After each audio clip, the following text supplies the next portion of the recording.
High বন্ধুরা, কেমন আছেন? আশা করি সকলেই ভালো আছেন। তো আমি আজকে আপনাদের কাছে এক নতুন ধরনের রেসিপি দেখাবো করে।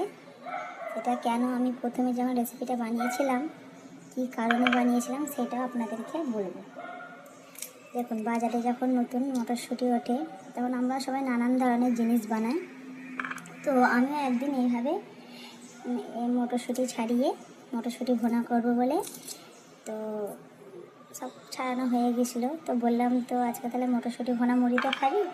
তখন বাচ্চা বললো যে না, আজকে মটরশুঁটি ভুনা খাবো না, তুমি আজকে ইডলি বানাও। আমি তখন ভাবলাম, সবজির কথা তো বললে বা সব বাচ্চাদের মুখে একই কথা, খাবো না, তো মটরশুঁটিটা ইডলি বানানো যাক। তো চলুন সেটা কীভাবে বানাতে হবে সেটাই আমি আপনাদেরকে দেখাবো। আর তখন বাচ্চাকে এটাও বললাম যে তুই ইডলিটা আজকে বানাবো, কিন্তু সাদা ইডলি নয়, ইডলিটা হচ্ছে সবুজ হবে, একটু আলাদা। আর বাচ্চাদের কিছু আলাদা জিনিস দেখলেই তো বলে হ্যাঁ হ্যাঁ ঠিক আছে, আর ঠিক আছে তাই বানাও। তো আজকে সেইটাই বানিয়ে আপনাদেরকে দেখাবো। দেখুন, প্রথমে আমি 250 মটরশুঁটি নিয়েছি, এইভাবে ছাড়িয়ে নিতে হবে। ছাড়ানো হয়ে গেছে, ধুয়েও নিয়েছি। এবার মিক্সারের জারে জল দিয়ে পিষে নেবো। আর হ্যাঁ, বলতে ভুলে গিয়েছিলাম, ওর সঙ্গে অল্প ধনেপাতা কুচি, এটা দিলে কী হয়, কালারটা একটু ভালো হয়। যদি বাড়িতে থাকে দেবেন, না থাকে দিতে হবে না।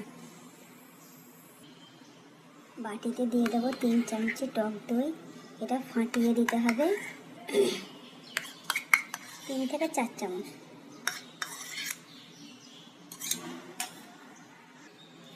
এক বাটি সুজি, সুজিটা কিন্তু লুজ সুজি নেবেন না, এটা প্যাকেটে যে সুজি পাওয়া যায় ওই সুজিটা নিলে কিন্তু ভালো হয় ইডলিটা।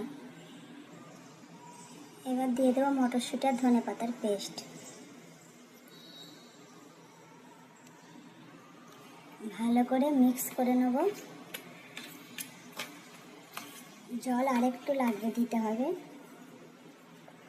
আর একটু অল্প জল দিয়ে দেবো।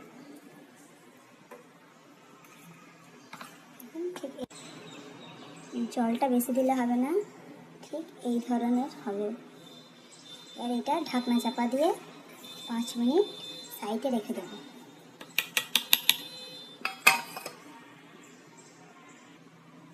5 মিনিট হয়ে গেছে, এবার দিয়ে দেবো 1/2 চামচ লবণ, দিয়ে ভালো করে মিক্স করে নেব। মিক্স করা হয়ে গেছে। তড়কা দেওয়ার জন্য 1 চামচ রিফাইন্ড তেল, অল্প কালো সর্ষে